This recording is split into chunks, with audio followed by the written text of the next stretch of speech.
अस्सलाम वालेकुम स्टूडेंट्स। तो आज के केमिस्ट्री के लेक्चर में हम पढ़ेंगे discovery of cathode rays, discovery of proton या डिस्कवरी ऑफ पॉजिटिव रेज और या कनाल रेज। पेपर में ये क्वेश्चन 3 हवालों से आपसे पूछा जा सकता है कि एक्सप्लेन करें discovery of proton, discovery of positive raise या डिस्कवरी ऑफ कनाल रेज। तो सबसे पहले देखेंगे इसका बैकग्राउंड क्या था। तो जब एटम के स्ट्रक्चर के ऊपर बात हो रही थी तो सबसे पहले तो इलेक्ट्रॉन डिस्कवर हुए। उसके बाद जब एटम का कैथोड रेज की डिस्कवरी के बाद जब कैथोड रेज के ऊपर मजीद स्टडी हो रही थी तो गोल्डस्टाइन ने ये देखा कि जब डिस्चार्ज ट्यूब में से करंट गुजारा जाता है तो कैथोड रेज के अलावा, कैथोड रेज तो ये है कैथोड से एनोड की तरफ जाएंगी, इसके अलावा कुछ रेज पाई जाती हैं जो कि एनोड से कैथोड की तरफ आती हैं। ये रेज भी बिल्कुल सीधी ट्रैवल करती हैं बट इनकी जो डायरेक्शन रहती है वो ऑपोजिट रहती है।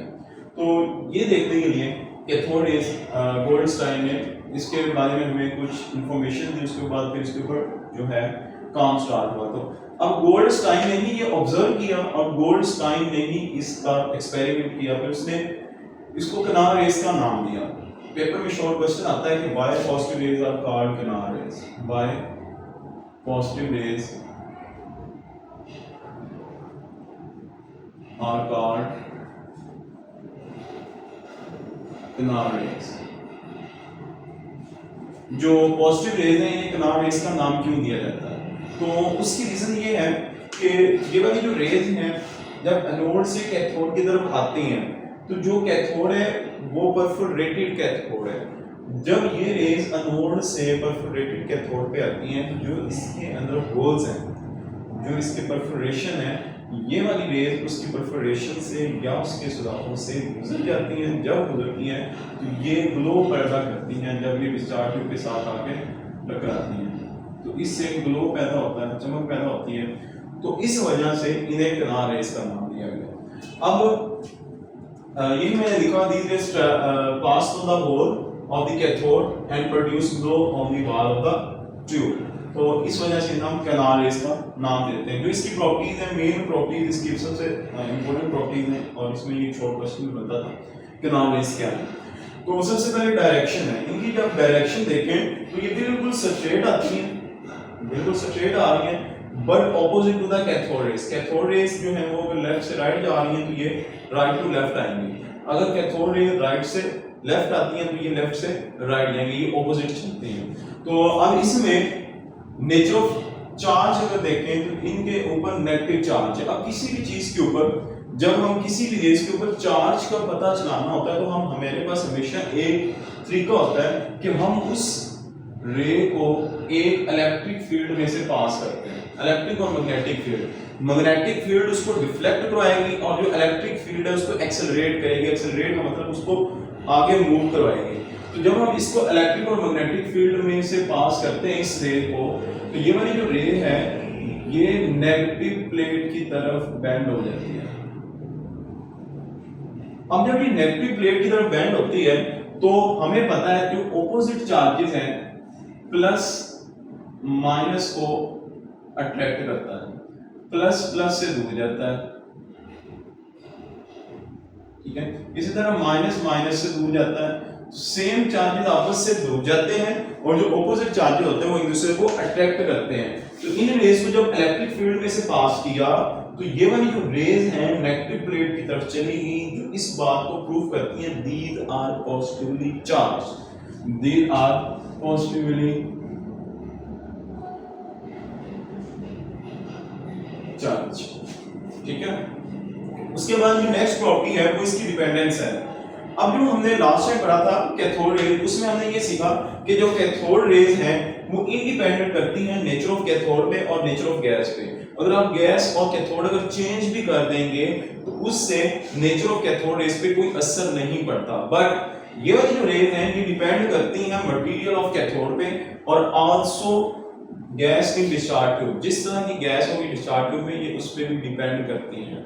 तो ये हमारे पास डिपेंड करती है the nature of this rays depend on the nature of gas. उसके बाद प्रोडक्शन है, इनकी जो प्रोडक्शन है वो कैसे होती है। तो अब ये वाली जो रेज है बच्चों बार याद रखिएगा, ये वाली जो रेज है कभी भी एनोड से प्रोड्यूस होती ही नहीं। एनोड से किसी किस्म की रेस नहीं निकलती, प्रोड्यूस नहीं होती। ये फिर ये कहां से आ गई? तो आप अगर याद करें फर्स्ट चैप्टर, उसका मॉलिक्यूलर आयंस हमने पढ़ा था। वहां पे हमने ये पढ़ा था उनकी जो प्रोडक्शन थी, वहां पे हर्षो क्वेश्चन कहते हैं कि मॉलिक्यूलर आयंस कैसे प्रोड्यूस होते हैं। तो वहां पे अगर आपको याद हो, हमने ये पढ़ा था कि जब गैस मॉलिक्यूल जो होता है उसके साथ हाई एनर्जी इलेक्ट्रॉन्स कोलाइड करते हैं, हाई एनर्जी इलेक्ट्रॉन्स इसके साथ टकराते हैं, तो यही जो गैस मॉलिक्यूल होते हैं ये आयनाइज हो जाते हैं। आयनाइज कैसे होंगे? अपने इलेक्ट्रॉन लूज कर देंगे। अपनी जब इलेक्ट्रॉन लूज करेंगे तो यही जो गैस का मॉलिक्यूल है ये पॉजिटिव आयन की फॉर्म में यहाँ से निकल जाएगा, और ये जो पॉजिटिव आयन बनेगा ये बेसिकली रेज होंगी जो कि कैथोड से एनोड से कैथोड की तरफ आएंगी। तो ये कहां से पैदा होती हैं? ये प्रोड्यूस होती हैं, these rays do not produce from the anode but produced by the ionization of gas।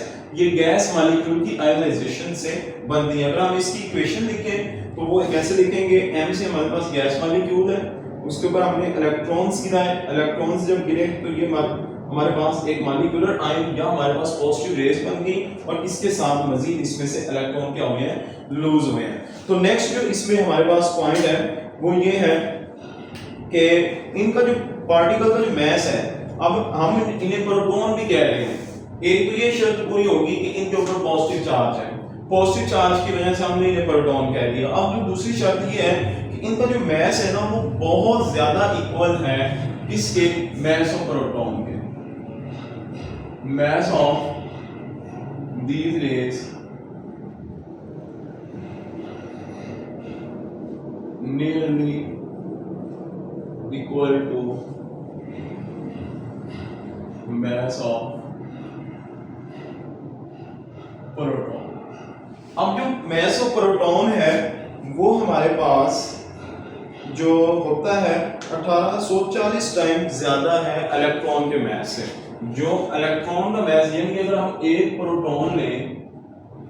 Proton का मैस लें तो ये 1840 इलेक्ट्रॉन के मैस के इक्वल होगा। ठीक है, तो ये बात है कि इनका जो मैस है वो प्रोटॉन, इन रेस का जो मैस है वो प्रोटॉन के मैस के बराबर है, और जो प्रोटॉन का मैस है वो इलेक्ट्रॉन के मैस से 1840 टाइम ज्यादा है। तो अब इसमें आगे अगर इसकी कंक्लूजन्स देखें तो कंक्लूजन्स में हम ये नहीं लिखेंगे कि ये वाली जो रेज है ये इंडिपेंडेंट रहती है नेचर ऑफ कैथोड पे, नेचर ऑफ गैस पे, प्रेजेंट इन द डिस्चार्ज पे। और इसके अलावा ये वाली जो रेज है ये एनोड से प्रोड्यूस नहीं होती, जबकि ये कब प्रोड्यूस होती है? जब गैस मॉलिक्यूल की आयनाइजेशन होती है। जब गैस मॉलिक्यूल की आयनाइजेशन होती है तो उससे ये गैसेस का मॉलिक्यूलर आयंस बनते हैं, और वो जो मॉलिक्यूलर आयंस होते हैं क्योंकि आयनाइज्ड फॉर्म में होते हैं, और आयनाइज्ड फॉर्म कौन सी फॉर्म होती है? गैसियस फॉर्म होती है। उस वो वाली जो फॉर्म होगी उससे जो रेस प्रोड्यूस होंगी उसे हम क्या बोलते हैं? प्रोटॉन्स बोलते हैं या पॉजिटिव रेस बोलते हैं। तो होप सो आपको आज का लेक्चर समझ आ गया होगा। अल्लाह हाफिज़।